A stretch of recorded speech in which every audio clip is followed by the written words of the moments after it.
সুনেত্রা ৭০ ও ৮০ দশকের পর্দা কাঁপানো এক অভিনেত্রী অকালে প্রয়াত হয়েছেন সম্প্রতি।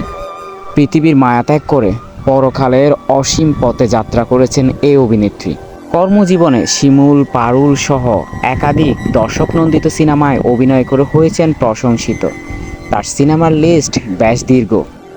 তার দর্শকপ্রিয় সিনেমাগুলোর মধ্যে অন্যতম ভনের মতো বোন, যোগাযোগ, ভুল বিচার, সাজানো বাগান, রাজমিস্ত্রি, গড়ভাঙা ঘর, কুচবরণ কন্যা, মেঘবরণ ক্যাশ, শুকতারা, সুখের স্বপ্ন, রাজা রানী, বাদশা ভাই, ছবল, ভাই আমার ভাই, দুঃখিনী মা, বন্ধু আমার, বিধান, নাচে নাগিন, সর্পরানী, বিক্রম, উসিলা, লাইলা, আমার লাইলা, শিমুল, পারুল, বাবির সংসার, আমার সংসার, ধনরত্ন, নির্দয়, উচিত শিক্ষা, ঘরের সুখ, সাধনা ও আলাল দুলাল।